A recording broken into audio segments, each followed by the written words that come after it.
I won't forget that morning, not if I live to be 100. I counted the men as they marched out of the yard. They'd hardly slept for weeks. We of the CID had slept even less, but the nightmare that kept us awake was all the same nightmare. That's why we weren't surprised when the commissioner asked us up to the conference room for a bit of a talk. He'd talked to us plenty, we knew that. It didn't help any to know what was ahead of us.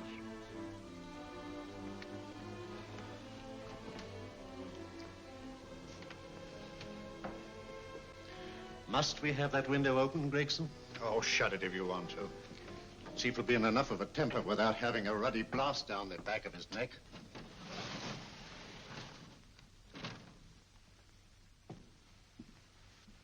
Gentlemen, the commissioner. Stuffy in here. Be seated, won't you? Gentlemen, if you wish to know what able men you are, read any of the works of popular fiction that glamorize your achievements, but don't, I beg of you, read the daily papers. They might give you an inferiority complex. I hate to mention it, but we're confronted with a series of the most atrocious murders since Jack the Ripper.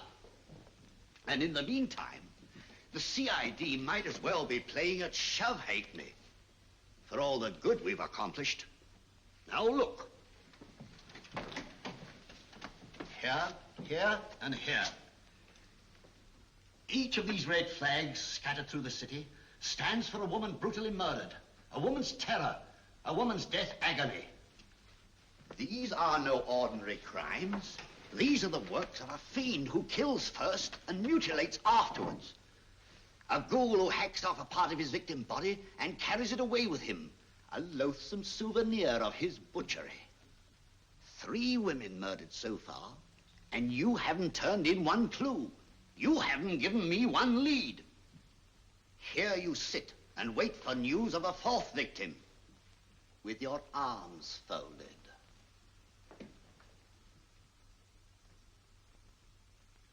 Well, we hadn't long to wait.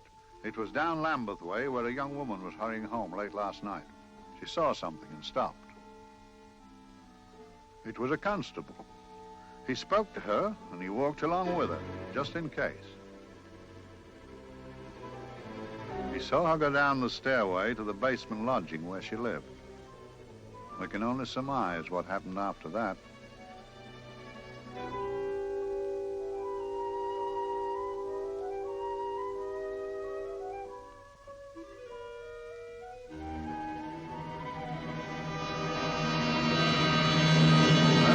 My pride in my pocket and went to see the man who'd so often helped out Inspector Lestrade and myself in the past, Mr. Sherlock Holmes.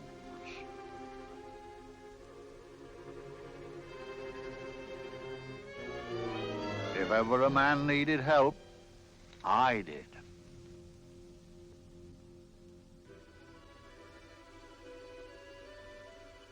This makes 4, Inspector.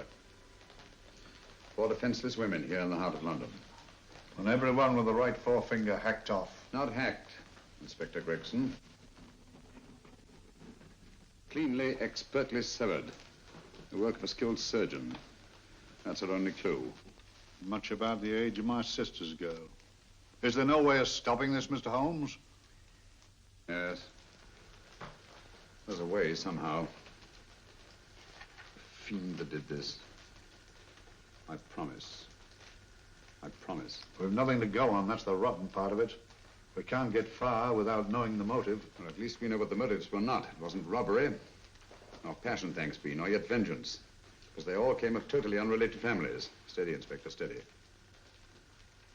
Sorry, Mr. Holmes.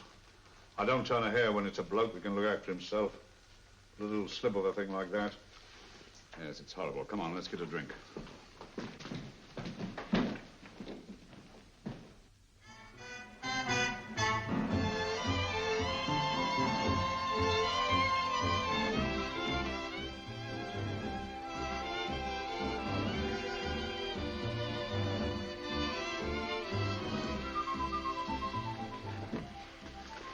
Good evening, Mr. Holmes. Evening, Vincent. Whiskey and soda, please, and a double for my friend here, Inspector Gregson.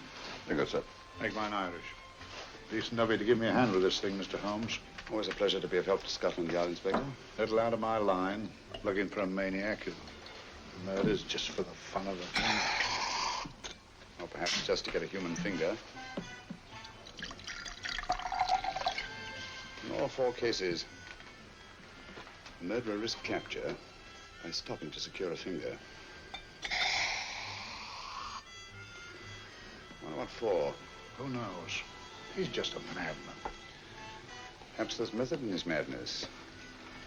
If we could just trace those missing fingers. If we could just drain the English Channel, we might find a penny. Huh? Oh, thank you. You may keep those, Mr. Holmes. Thank you.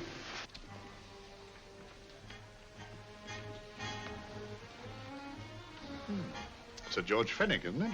Yes. Is that his daughter with him? Don't be so naive, Inspector. You know everyone, don't you, darling? Well, hardly. A week ago, I didn't know you. A week. How fast it's gone.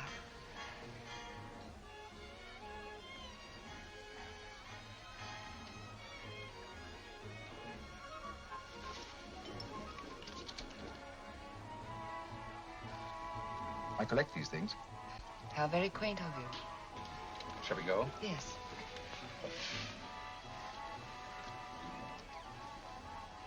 What are you looking at, Mr. Holmes? Looking at a very handsome woman. Not drawn to the purple, but giving an excellent imitation. Would you like to come to my flat for a nightcap? Lovely idea. Yes, isn't it?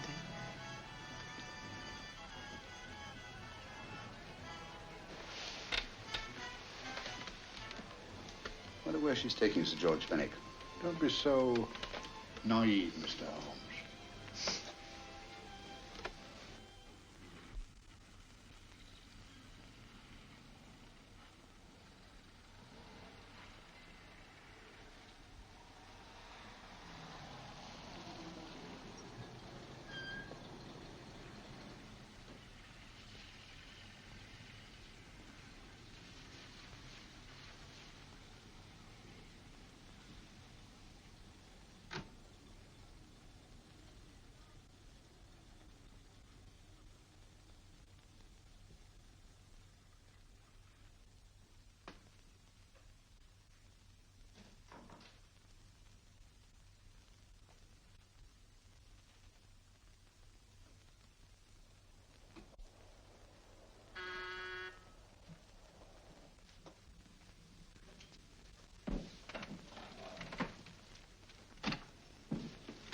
Good evening, Mum. Hello, Grandon. Any messages? No, Mum.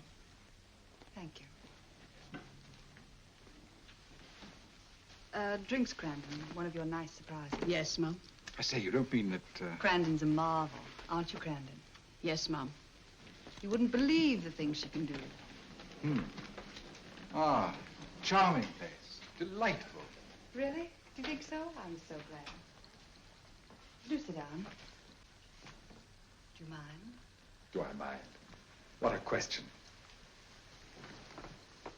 I don't mind anything, really. Except not being with you. Now, you really don't want me to believe that, do you? Not too seriously. Good. We're both quite grown up, aren't we? Quite.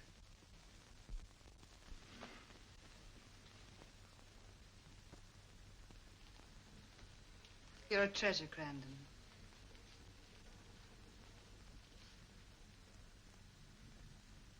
And lower the lights a little as you leave.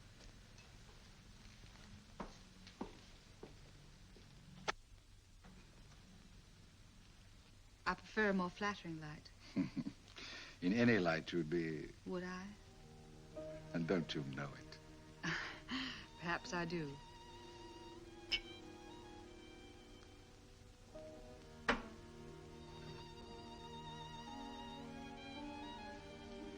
Oh, that priceless woman. You wouldn't believe it, but she's absurdly romantic. She loves dreamy music, and she thinks that we... But we do, don't we? Do we? Well, it's rather soothing, restful. Yes. And we all need rest at times, like tired children who played too long. You've played with wooden soldiers, I suppose. Funny.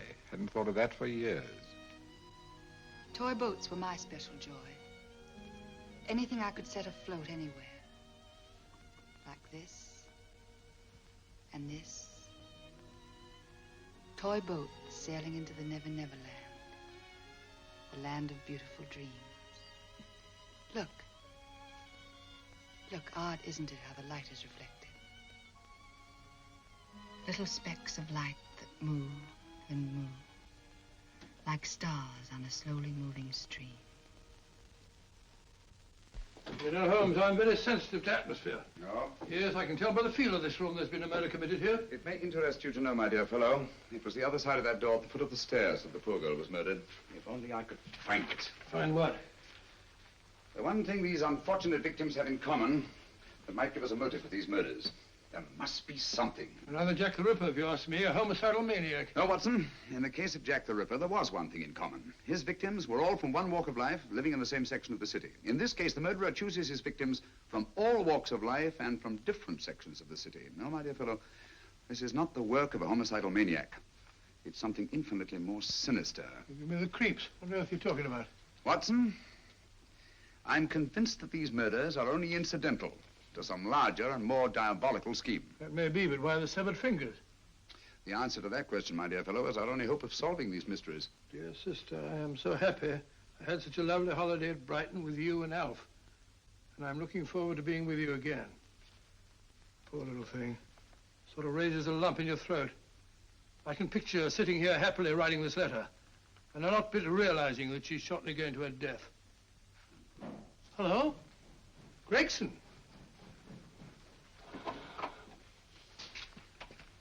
Oh, there you are, Mr. Holmes. I've been looking for you everywhere. What's happened? Murder in Edgware Road, not half an hour ago. Woman? Yes. And the right forefinger cut off clean.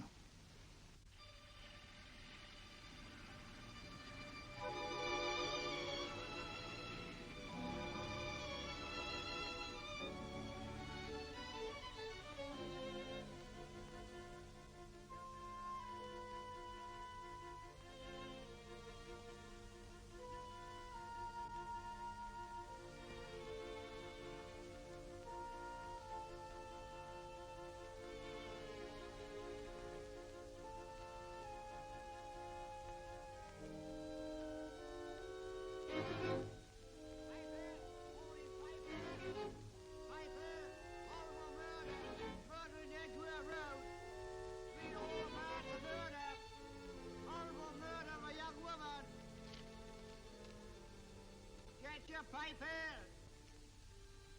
Horrible murder, Piper! All about the murder! Morning, Piper! All about the murder! Piper! Horrible murder! Another young woman found murdered, Piper, sir! Horrible murder, Piper! Piper! Read all about it! Get your Piper! Murder in Edgware Road! Horrible finger murder. Shocking murder. Murder in Edgware Road. Horrible murder of a young woman. Read all about the murder.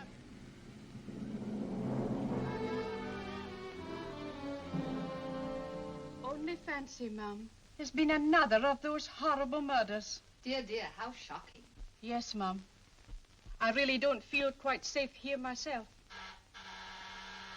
Oh, dear.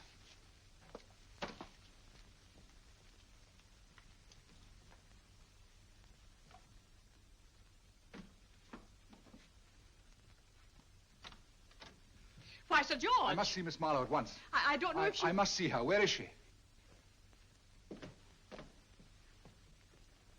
Lydia. Why, Sir George, what is it? What happened? I don't know. You'll have to help me. You've got to help me. But I don't understand. Listen, I woke up a few minutes ago in a cheap boarding house off Edgware Road. I don't know how I came there. I don't know when. The last thing I remember is being here with you. Calm yourself, Sir George. When did I leave here? Well, it was about, It was 10:45, Mum. Precisely. You seemed, forgive me, just a little distressed. Detached, not interested. I thought I'd said something to offend you. I don't remember. I can't remember. Tell me, has this happened to you before? Before? Well, there is such a thing as amnesia, you know. If it was 10:45 when I left you, it was 9 this morning when I woke. Over 10 hours lost. 10 hours that I can't account for. And in my pocket when I woke, I found... Yeah, in my pocket. That isn't... Oh, it's not for you, of course. It can't be. Excuse me, Mum, but there's a man asking to see the gentleman. Send him away. Yes, Mum. No, please. I'll see him.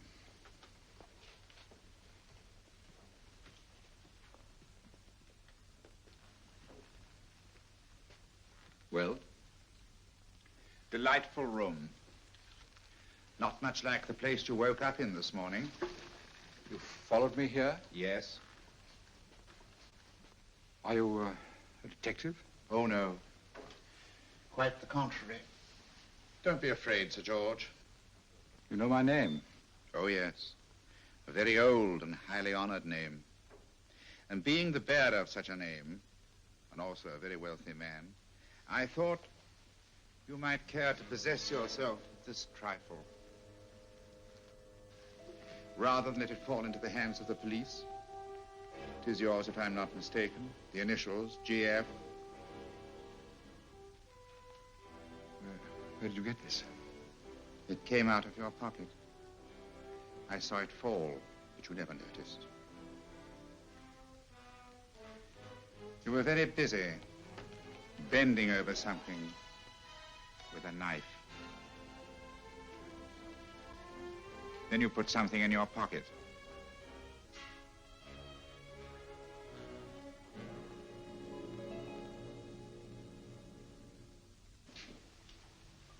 Come along, Holmes, come along, come along. How many more times must I tell you? You're missing a treat. This is delicious. Little jam tarts to follow. Aren't you tempted? You and your flesh pots. They tell me that fish is good for the brains. Brains, I haven't any.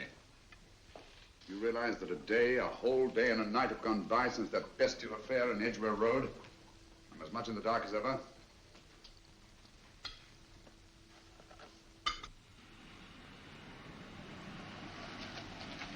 Hello, here comes a client, unless I'm very much mistaken.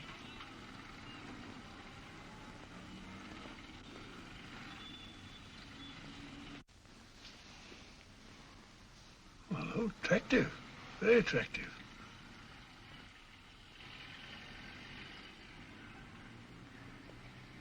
Obviously, she left home under the stress of some very great emotion. How do you know that? She isn't wearing any gloves. A startling omission in a young lady of fashion.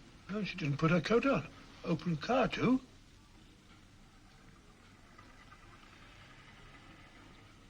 Furthermore, there's something in that bag she wants to show me.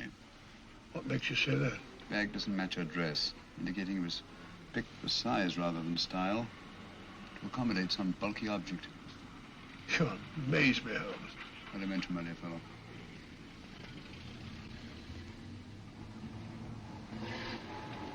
Well, that's interesting. What is? That cab, turning at the empty house. Wonder why he followed her here. Oh, wouldn't you? Quite possibly, with glasses.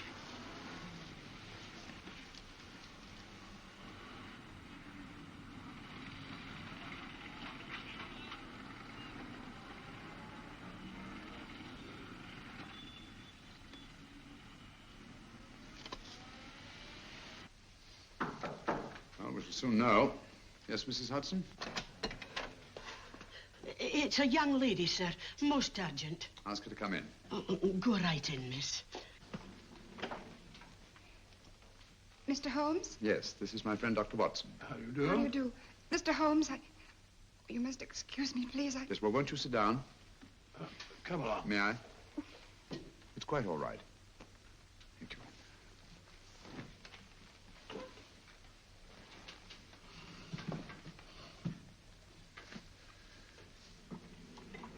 Now try to control yourself, Miss Fenwick. You're with friends. You know my name? No magic, I assure you. I've often seen your picture. You're the daughter of Sir George Fenwick, aren't you? Yes. It's about my father that I... What about your father, Miss Fenwick? Oh, I don't know what to do. He's always been the nicest, dearest person. Only since Mother died. Yes, we do. We know. So I didn't think anything of it when he was away all night before last. But he didn't come home until yesterday at tea time. Didn't come in for dinner at all. Just paced up and down in the library hour after hour. I begged him to let me in, but he wouldn't. Steady, steady. Now take your time. I couldn't sleep a wink last night. Then I started hearing things. Hearing things? What sort of things? I heard someone in the garden underneath my window. Then I saw a figure moving down the garden path. And I recognized my father. Stealing through his own garden like a thief.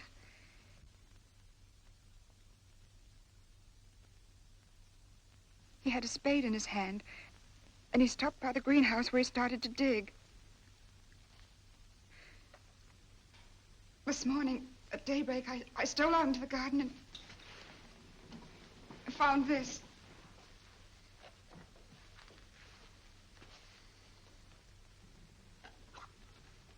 A finger. A human finger. Bring up Scotland Yard, will you, Watson? Ask them to get hold of Inspector Gregson and tell him to meet us at once at George Fenwick's house, Kingston. Operator, get me Scotland Yard quick. Where's my father, Norris? He's still in the library, miss. Thank you. We'll see him right away. Will you come with me, please? Thank you. I got your message, Mr. Holmes. Yes, indeed. Dad, may I come in? Dad. It's funny. He doesn't answer. You mind? Please do. Thank you. Watson, quick. Oh, Come along, no, my dear. no. Take charge, Miss Fenwick, please. Sorry, sir. No, miss, please. Please come along with me.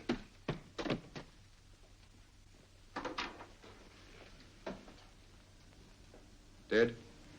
Yes. What do you make of it, Doctor?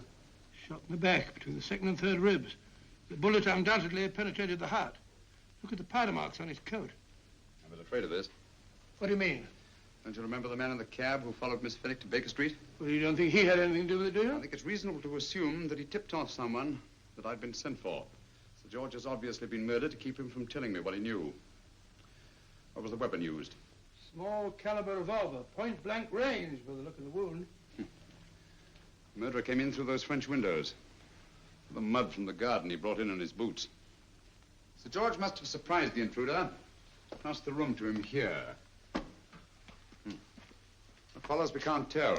But from the location of the wound, I'd say that he turned his back for a moment, and as he turned, the muzzle of the revolver was placed between his ribs and one muffled shot fired. And you mean to say he kept on going, even after he was shot? There's no doubt about it. Look there. The trail of blood leads us back to the desk. Something Sir George was after. Something. I know. He was trying to summon help, poor chap. I don't think so, Watson. There's the bell pull by the fireplace. No, you'll notice from the trail of blood that Sir George made straight for this desk here. I wonder, there was something he was desperately anxious to get. Hello. His right hand's clenched. That's perfectly natural. Death agony. But the left hand lies open. Why only one hand clenched in the death agony? The right hand, the hand nearest the desk. Please note that. If Sir George took something off this desk, something so important that he spilled his last drop of blood to get it, I want to know what it is.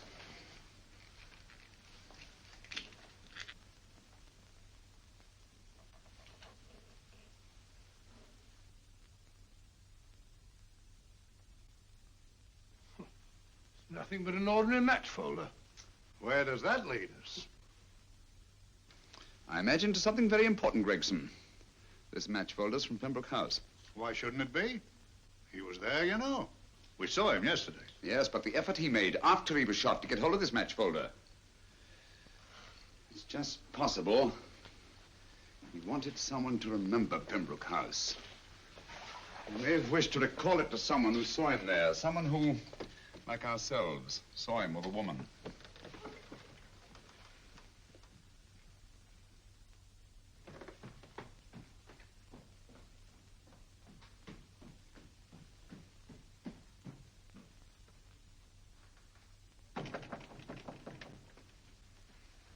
Come in. Oh, Dr. Watson, this came by hand for Mr. Holmes not 10 minutes ago. Thank you, Mrs. Hudson. That would be the report from Sir George's bank. Report from Sir George? Oh, really? Don't you remember his daughter told us that he'd just closed his account? Had it looked into at once.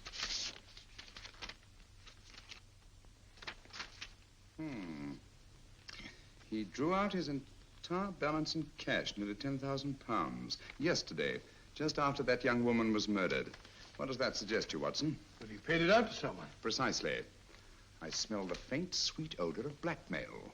You don't think he paid it out to someone who saw him murder the McLean woman? Sir George never murdered anyone. But he did have that woman's finger, and he empty did have and pay out a lot of cash. That's the terrifying part about blackmail, Watson. The victim is afraid to fight the accusation, no matter how false.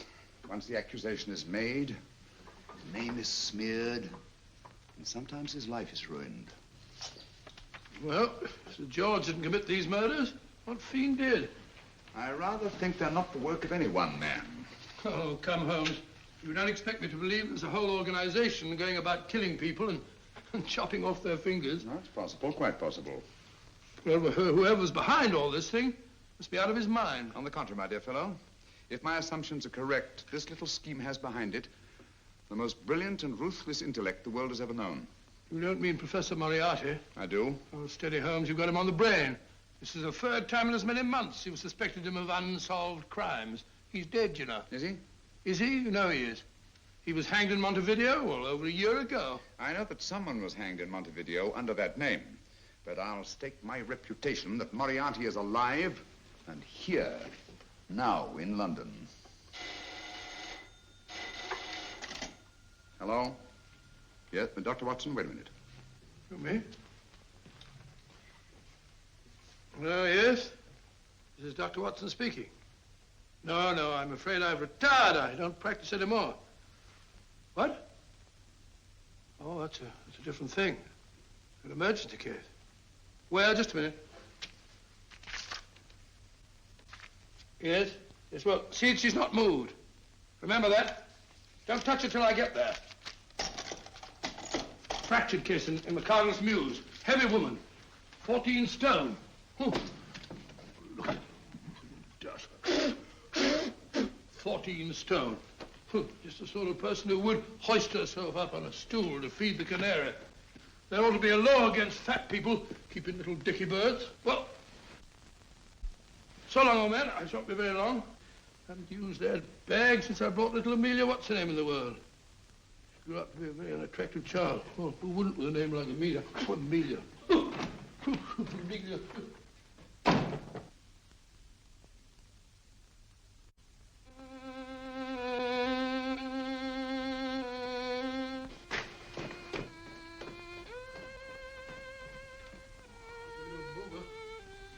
People so stupid about accidents.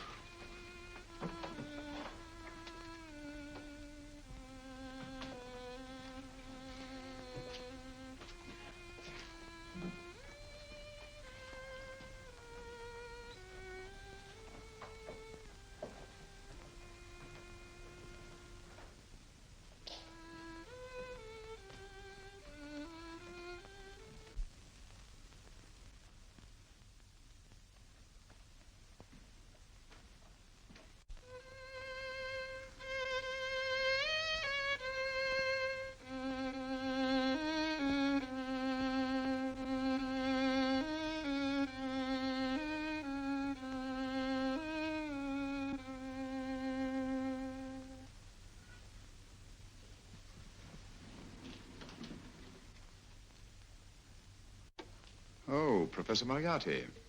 Not that I wish to appear inquisitive, but to what am I indebted for the pleasure of this visit? Scotland Yard will be interested. It's very convenient for me to have Scotland Yard think that I'm still dead in Montevideo. I never dreamed of fooling you. Thank you. The thought occurs to me, Mr. Holmes, that there are some advantages in living within the law. You are very comfortably fixed here, aren't you? As I get on in life, the little comforts appeal to me more and more. Oh, I beg your pardon. Won't you sit down? Thank you.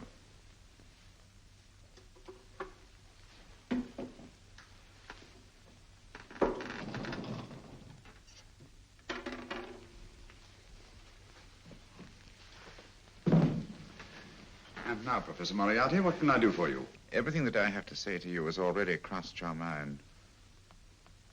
And my answer has no doubt crossed yours. That's final? What do you think? I shall not rest until you are hanged for the finger murders. You've no proof, you know. No, not a shred. But I have you. I could turn you over to the police here and now. You could. But if you did, you'd never see Dr. Watson again. Oh, the telephone call. Quite. I rather assumed you had taken some such precaution. Or I should have snatched up a revolver and indulged in a fit of heroics when you came in. Very smart, aren't you? Not smart enough. Or I should have anticipated you. But if any harm comes to Dr. Watson, I shall seek you out. I shall not rest until I find you, and when I do... No harm will come to Dr. Watson this time. But I can't answer for the future. Mr. Holmes, I should strongly advise you to drop this case. Don't be silly. Think it over. We've had many encounters in the past. You hope to place me on the gallows. I tell you, I shall never stand upon the gallows. But if you are instrumental in any way in bringing about my destruction, you will not be alive to enjoy your satisfaction. And we shall walk together through the gates of eternity, hand in hand. What a charming picture that would make. Yes, wouldn't it? You know, I really think it might be worth it.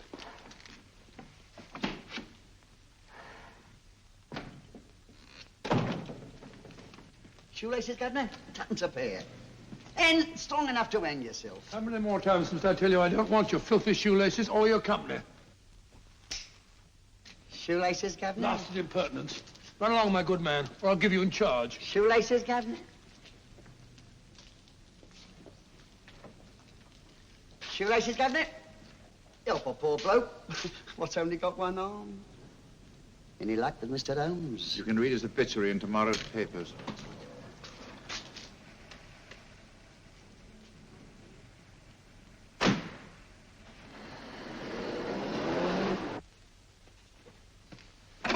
Oh, there you are, Watson. Come in. I was, just going out to look for you. Look for me what for? Suppose you don't think I know my way about. Well, you're right, I don't. Blast all practical jokers anyhow. Know where I've been? On a wild goose chase. Exactly. There's no such number in McCardle's Muse. Some fool's idea of a joke. Did you see anyone? No, nobody especially. Only a whining old idiot selling bootlaces. Persistent beggar, wasn't he? Stuck to you like grim death. Huh? How do you know? And finally left you for someone who looked like better pickings. Someone, my dear Watson, was Professor Moriarty himself. What? He's just called on me. Moriarty here and you let him go? But you must be out of your mind. Why? Well, he bluffed me into believing that he was holding a friend of mine as hostage. Friend of yours who?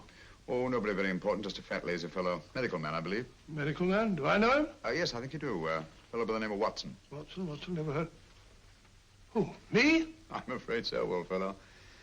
Your street hawker's job was to do away with you in a certain contingency. And you let Moriarty go? Because of me? I had no choice. I can't afford to lose you, old fellow. Well, it's very decent of the old chap, I must say, but... I wish you'd nabbed him. We shall, never fear. I know the motive for the finger murders. All I have to find out now is the method used with the blackmail victims. Method? Yes. How does Moriarty get them to the scene of the crime? How does he plant those severed fingers on them? And how does he scare them into believing that they may have committed those atrocious murders themselves? Curious.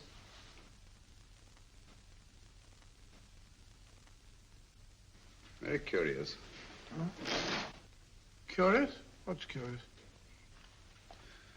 That window in the empty house across the street. First floor front. Huh? What's wrong with it? It's open. Well, shouldn't it be open? Well, it wasn't open half an hour ago. I'll stake my life on that. Well, it's not our business. Let it stay open. I wonder if you'd go over, old fellow, and see what's the matter. Oh, trespassing. Against the law. Very well, I'll go myself. Oh, well, if you're going to put it like that, ridiculous waste of time. Going about shutting windows at this hour of the night. Here, you better take this torch. Well, take what? Dignified job for a doctor. Dr. Watson, the torchbearer. And what do you propose to do? Sit in a comfortable chair, I suppose, and read a good book? That's a very good idea. Yes, very good idea. While I play night watchman, you have a nice read. Mm-hmm. Good night. Have a good time. Have a good time. What do you mean, have a good...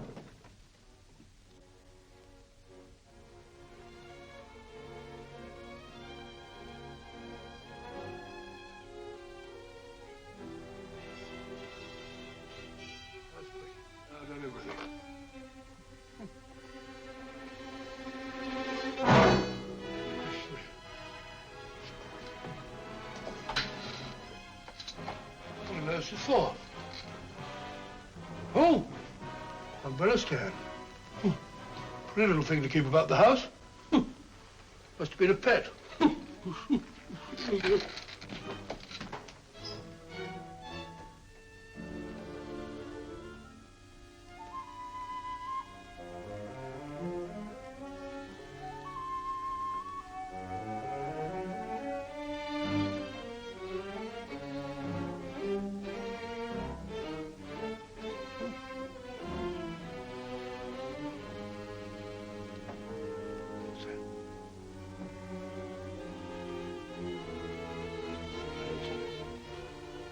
Rat robber.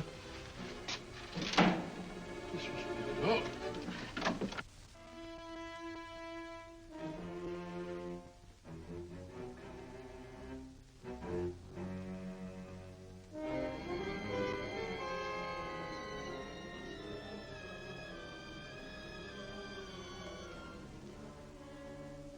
Well, he sits comfortably reading a book.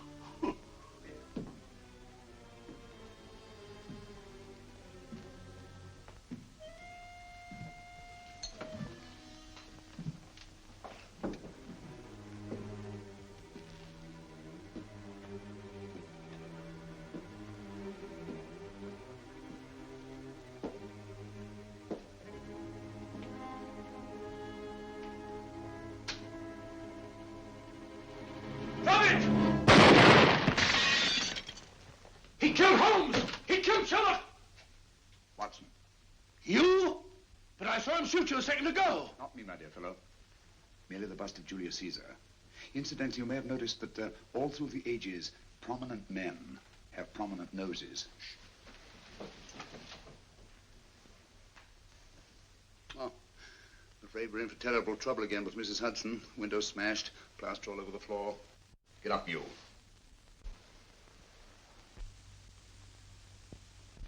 Corporal Williams, Middlesex Regiment. Discharged from the army as physically unfit. Papers seem in order.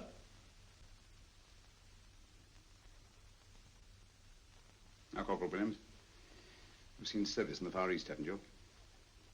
The East? I thought so. Look at his complexion, Watson. Yellow as saffron. He's been taking atabrine. Cure for malaria. Sniper, aren't you? Sniper. Why did you try to kill me? I had to kill him. I had to. Oh, snap out of it. Stop it, Watson. He's shamming. No, he isn't. Who told you to kill me? She told me. She told you? She told me I couldn't miss. Well, luckily you did miss, you murderer. He isn't a murderer, Watson. Listen, Corporal Williams. She told you you had to do it, didn't she? I had to do it. I've got it, Watson, I've got it. Got what? The method used in the finger murders. Well, what is it? Hypnotism, my dear fellow, hypnotism. And it wasn't against his nature, that's the devilish part of it. They picked a man for their purpose whose job was sniping. Who are they? Professor Moriarty and his finger murderers. Williams spoke of a woman. I think you'll find that she asked him home tonight for a drink. Nice quiet rooms, soft lights, music. You got it all pat, Mr. Holmes. What's the lady look like? Up 30, nice figure, blonde, lustrous eyes. Oh, really? Got a phone number? Oh, so? Williams will give us her address. Look after him, Gregson. Don't let anyone come near him. He's our key witness in the finger murders. Well, I hope you're guessing right, Mr. Holmes. Get up, Williams. Now, go with Inspector Gregson anywhere he tells you. Come on. Yeah. Ring me as soon as he comes to himself, will you? I will. Good night, gentlemen. Good night. Well, if you believe that fellow Williams was hypnotized, I suppose you think Sir George Fenwick was hypnotized too. Yes, I'm quite sure of it. Have a cup of tea? Thanks, old boy. Nothing to eat. But why didn't these people make Sir George do the murder himself? Because they didn't want to get him hanged. They wanted to blackmail him. Well, who do you think the actual murderer is? One of Moriarty's gang. A diabolically simple technique. Kill a woman. Yes, but why cut off the fingers? My dear fellow, don't you understand? The severed finger is what links the blackmail victim to the murder. He wakes, finds the grisly thing in his pocket. He doesn't know how it got there. He's no idea that he's been hypnotized. For all he knows, he may have committed the atrocious crime during some dreadful lapse of sanity.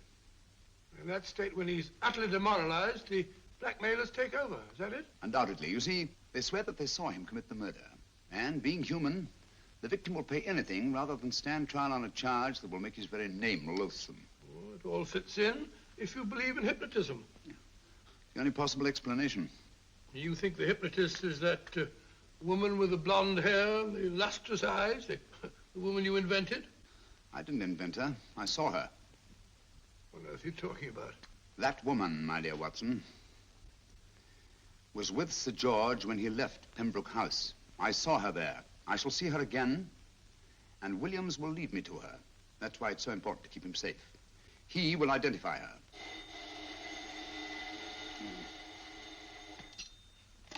Hello? Yes? Inspector Gregson? What? Well, get every constable in the district. Yes, I'll be over at once. What's happened, Holmes? Williams is missing. Great Scott! Come on.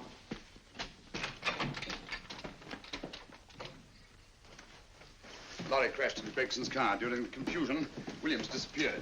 Escaped, eh? No, kidnapped. To keep him from talking when he came to. You don't think that Moriarty... Moriarty? Anything is possible.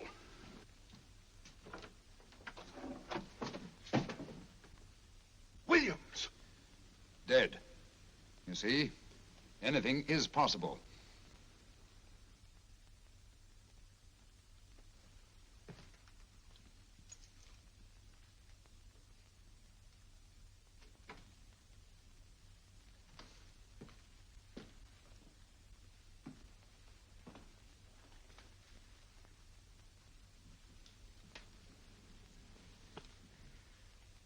Oh, good morning, Professor Moriarty. You startled me. I'm dressing another dolly, a dear little nurse. Is there anything wrong with your finger? Just a splinter. Nasty thing, splinters. Most trying. One can't be too careful, but I'll get it out for you. I have the very instrument to help you. Sharp enough to split a hair. Put those tools away until they're needed. But they're not tools, sir. They're instruments. Put them away.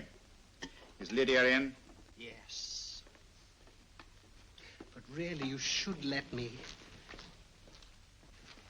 Get dressed. Holmes and Watson just left Baker Street for the Mesmer Club. Mesmer Club? The meeting place of all the top hypnotists in London. Do you suppose that Mr. Holmes is onto our method? If he suspects, it's merely a suspicion. It's our business to see that it ends there. I hope you're right. Williams passed away before he could talk, remember? What do you want me to do? Go to the Mesmer Club, meet Holmes, and induce him to come back here. Isn't that a bit dangerous? Every meeting with Sherlock Holmes is potentially dangerous. However, you say he didn't see your face at Pembroke House. And how would you suggest I get Mr. Holmes to accompany me here? Kidnap him? Oh, no. Holmes has one weakness, his insatiable curiosity.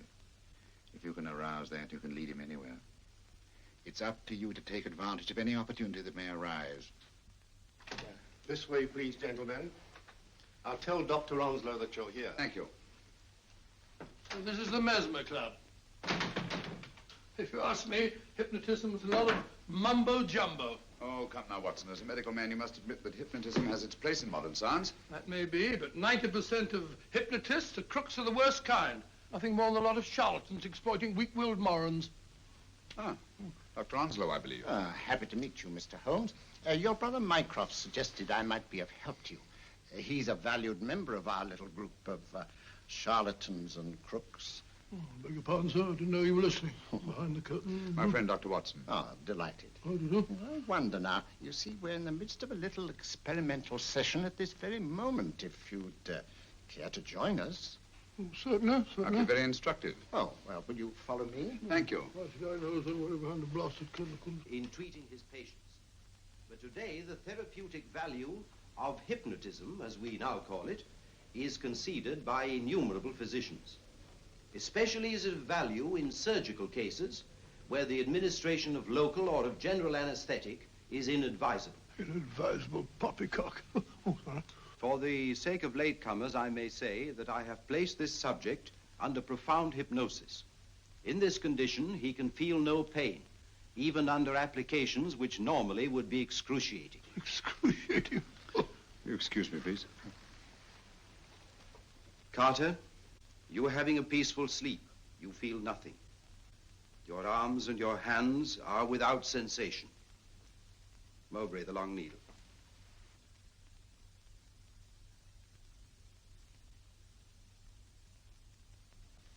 Carter, give me your right hand.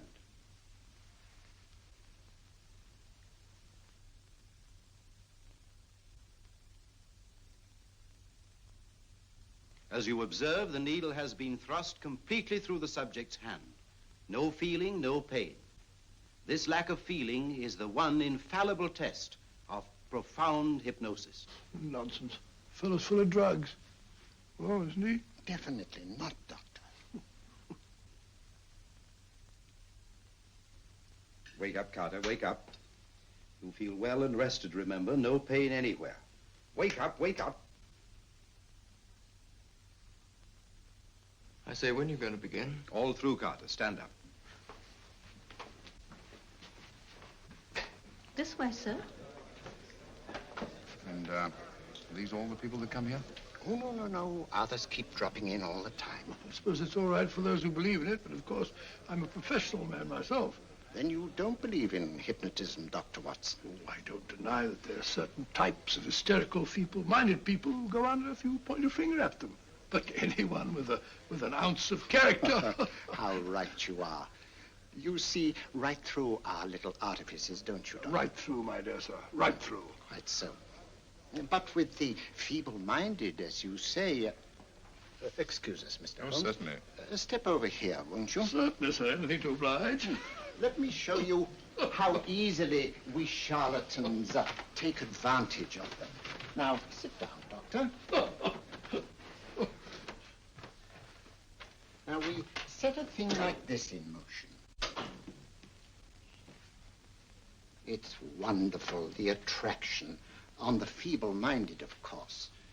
The continuous motion, if they just let themselves follow it. Of course, you could stare at it till doomsday, Dr. Watson, with no effect at all. Still, it might make you a little drowsy, like the white ribbon of road at night when you're driving. The rhythm is smooth, unbroken, and the road goes on and on, round and round, always the same, winding and winding. And you're drowsy, you're tired. Let the road come into you, as it were. The long road, the smooth road, the road to sleep. Sleep.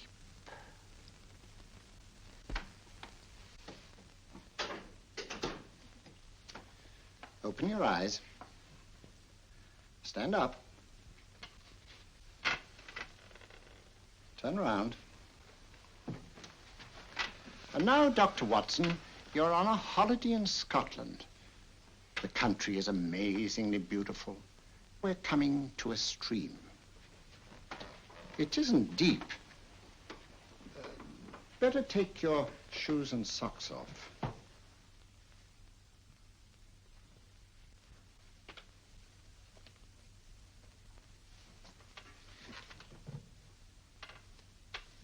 Roll up your trouser.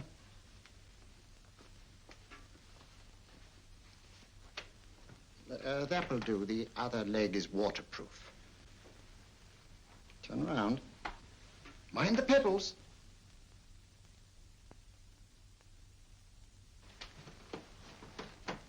Sit down.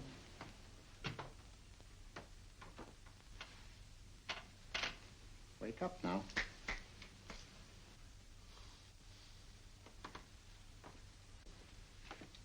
There, I see. What did I tell you? It didn't work with me. Why, nobody with an ounce of character.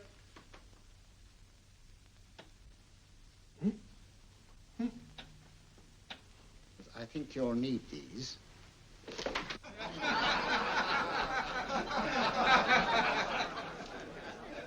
Nothing to laugh at. Watson, she's here. Oh, the woman you're looking for? Yes, I'm going to meet her.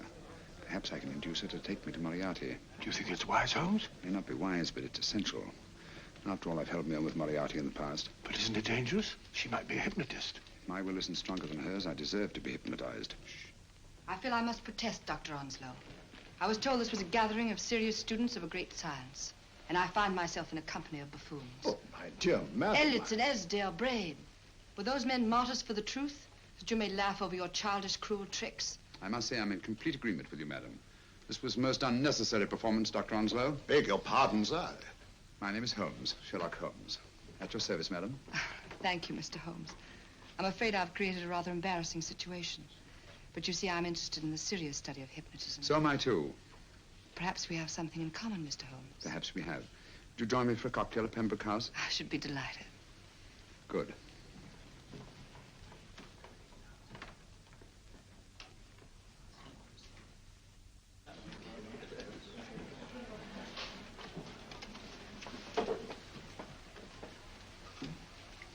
Thank you. I didn't know there was such a pleasant place in London. It was so nice of you to suggest our coming here. I thought a little pick-me-up would do us good. You mean you thought I looked... I like the way you look. Thank you. I suppose I did lose my head a little at the Mesmer Club. But you see, hypnotism is almost a religion with me. I know so well what it can do to help and heal. And I can't bear to see it used for trivial purposes. I know very little about it. That's why I went to the Mesmer Club. You see, I'm rather puzzled just now with the case that I'm working on. How fascinating. Tell me about it. It's the murder of Sir George Fenwick. Fenwick? Who's he? Quite a well-known figure. Odd now I come to think of it.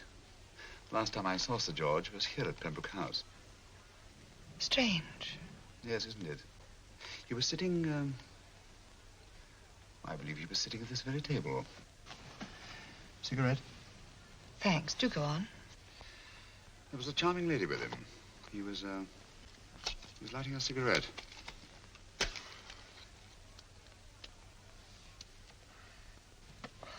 Charming. Did you see her face? No worse like. Merely her back. How unenterprising of you. Yes, wasn't it? Afraid I'm getting a little older. I shouldn't say so. That's nice of you. Still, the first time in my life, I've got hold of a case that's beyond me. I'm actually losing sleep over it.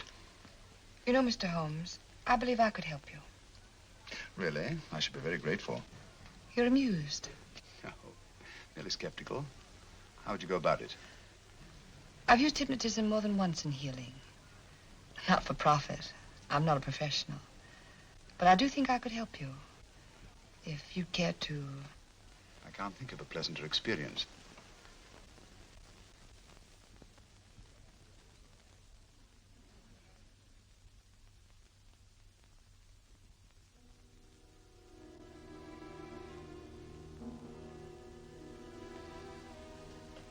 Low lights, music, is that all there is to it? You must relax, Mr. Holmes. I'm afraid you're a rather difficult subject. So I thought perhaps a little help. Materia medica might be advisable. Drugs?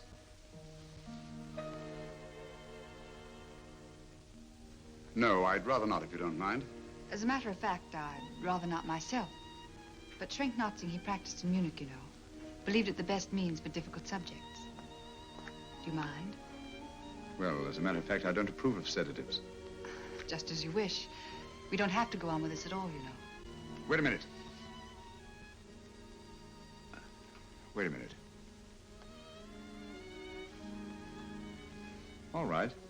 I'll take a chance. It's really quite harmless. What is it? Cannabis japonica, an oriental soporific. You'll need water.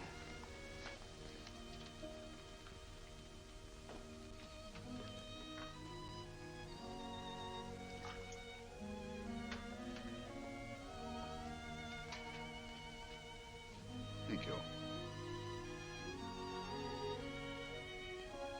Now sit down, Mr.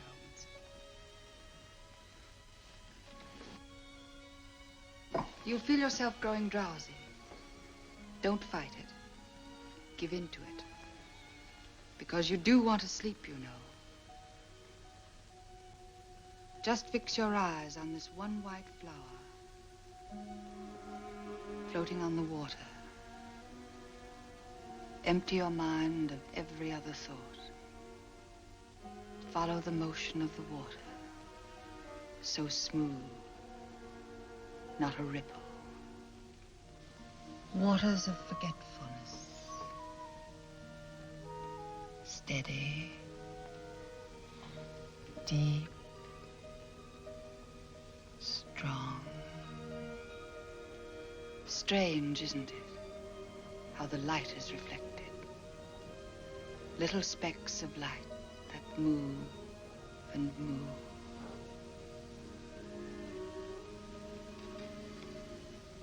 It's restful here.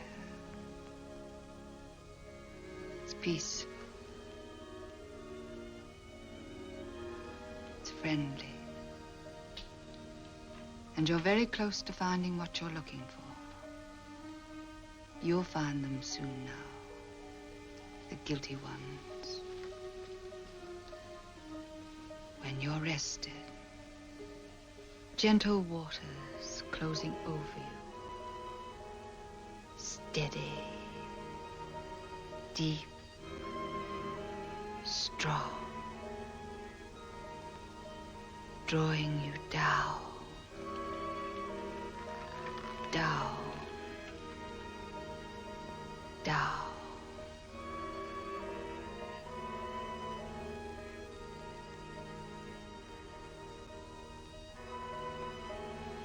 Sleep. Sleep. Sleep.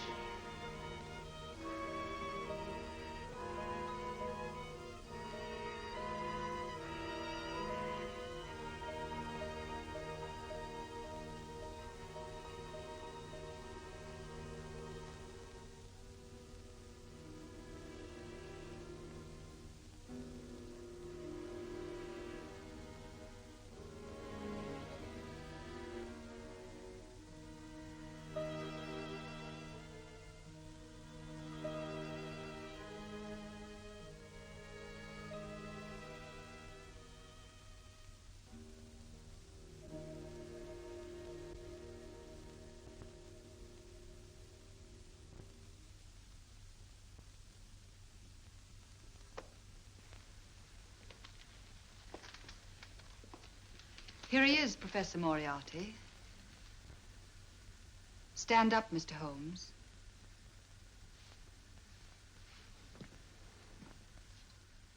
Open your eyes. Face this way. Are you satisfied? We are dealing with a clever man. He may be shamming. There's just one infallible test for profound hypnosis. You ready, Dr. Simnel?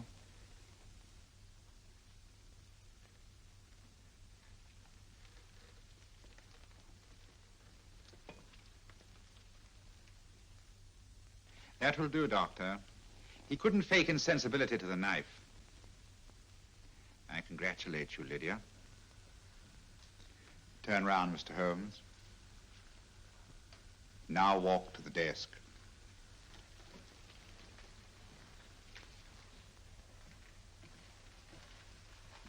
Sit down.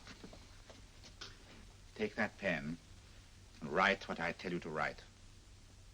I have at last found a case which I cannot solve.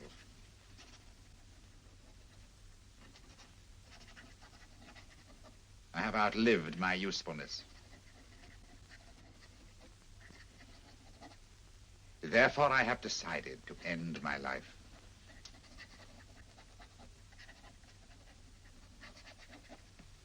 Sign your name. Now blot it.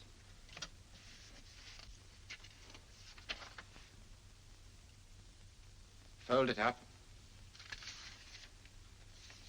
and put it in your pocket. Come, Mr. Sherlock Holmes. Go out onto the terrace.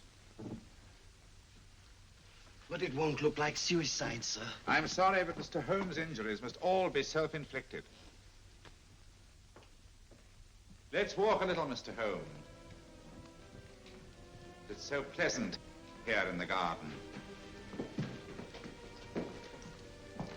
Just step up here onto the terrace. It's a nice, broad terrace. Now turn to the left, walk slowly to the end of the terrace.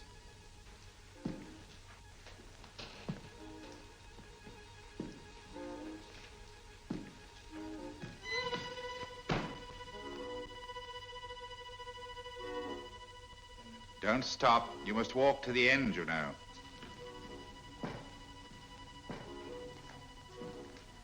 The end leads to an open doorway. You can pass through it in perfect safety. In the room beyond the doorway, you'll find what you've been looking for. Must you drag this on?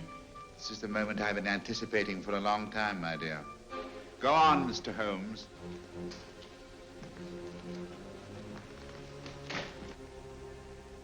Through the open doorway, you will find the man responsible for the finger murders and the death of Sir George Fenning.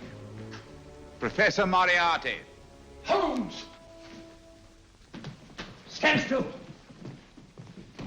What a beautiful view, Watson. I'm quite enjoying it. No, you're not.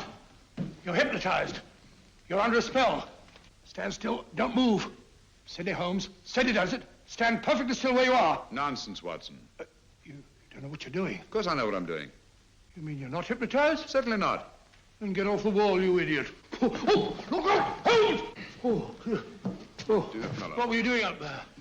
Holding the fort until you arrived. What kept you? Well, I ran into a spot of trouble on my way to Scotland Yard. I was arrested for exceeding the speed limit. Your luck seems to hold, Mr. Holmes. I'd hardly call it luck, Professor. You see, I substituted a drug of my own for the one that this dear lady pressed on me. You are clever, aren't you? A drug that, although it leaves the subject conscious, renders him quite insensitive to pain. That accounted for my lack of reaction to Dr. Simnel's knife. Well, Gregson, quite an impressive haul. Even Inspector Lestrade himself couldn't have done any better. Thanks, Mr. Holmes. Take him away. All right, put her in the van. I was right, Mr. Holmes. You are a difficult subject. Thank you. And now, Professor, our score is settled. Au revoir until I see you on the gallows. The rope has not been made that'll go around my neck. Come on.